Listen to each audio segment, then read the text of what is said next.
Boa noite, nós somos do grupo 17 e vamos fazer a apresentação aqui do terceiro Tech Challenge de Machine Learning Engineering. Para esse desafio, a gente teve como proposta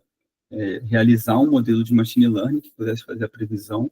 de alguma coisa, e a nossa escolha foi o tempo. Então, a gente usou uma API meteorológica e criou um modelo com o XGBoost, e esses dados eles são disponibilizados aí através de um gráfico onde a gente vai conseguir ver o resultado. Para fazer a consulta dos dados, a gente usou esse site, que é o Meteostat, que ele tem algumas informações aqui de temperatura, direção do vento, velocidade do vento, e a gente puxou todos esses dados através de um scrapping, onde a gente fez uma API que foi documentada aqui com esse Swagger, para a gente poder fazer os testes de chamada. Ela tem um método apenas, que ela tem duas opções para você puxar os dados históricos de 30 dias, e esses dados eles servem para fazer a previsão, né? Usando os últimos 30 dias para poder fazer a previsão. E aí ele também tem a opção de você puxar 2 anos de dados, né? Esses dois casos eles vão gerar um CSV, e esses 2 anos eles servem para o treinamento, porque o treinamento precisa ter o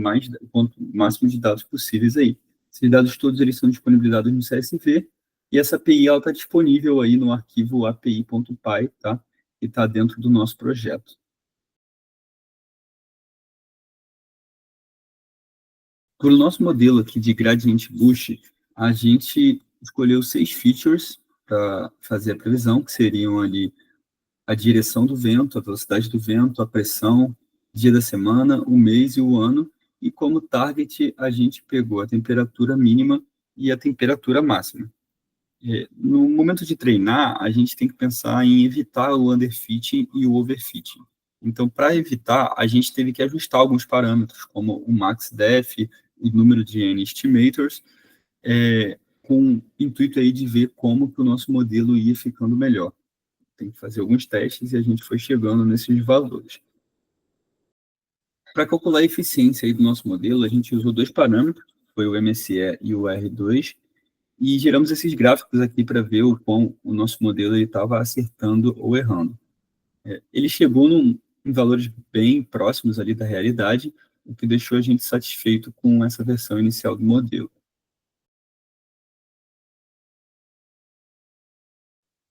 Com o nosso modelo gerado e com os dados coletados através da API, a gente consegue agora fazer a nossa previsão aí dos próximos 30 dias utilizando os dados dos últimos 30 dias.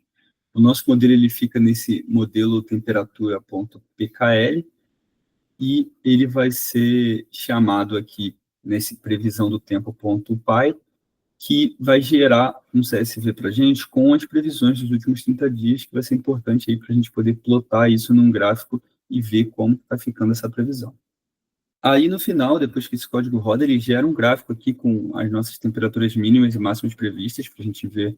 tudo funcionando e de forma mais ilustrada. E todas essas informações elas foram geradas usando justamente as features que a gente preveu ali naquele código de gerar o modelo, né? Então, a gente usou ali a direção do vento, velocidade, pressão, dia da semana, mês e ano,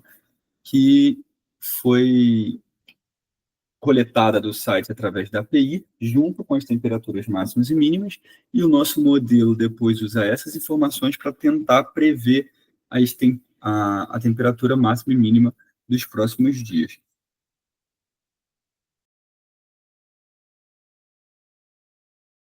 Para finalizar aqui e expor os nossos dados gerados em um gráfico, a gente puxa os dois CSV gerados, o histórico e as previsões, e coleta eles, armazena em variáveis e junta eles em um único data frame, onde a gente pode plotar aqui no nosso gráfico, até de cores diferentes, o histórico, para a gente ter uma noção de como foi os últimos dias, e os dados previstos, o que ele espera que seja nos próximos dias, tanto em relação à temperatura mínima e à temperatura máxima, traçando ali entre a transição dos dois dados a data de hoje, porque para trás a gente consegue ter essas informações e para frente a gente está fazendo essa previsão. Como deve ter dado para perceber aí durante o vídeo, a gente usou a nossa máquina como data lake, salvando todos esses arquivos CSVs na nossa própria máquina, com o objetivo de usar tanto o HD quanto o processamento somente da nossa máquina local. Mas todo esse trabalho ele pode ser feito usando plataformas de data lake online, como a AWS, por exemplo, usando o S3 aí para hospedar todos esses arquivos e como diversas ferramentas que possui lá na AWS, como o QuickSight ou até o Athena, para mostrar esses dados aí de previsão. Esse foi o nosso trabalho, espero que tenham gostado e até a próxima.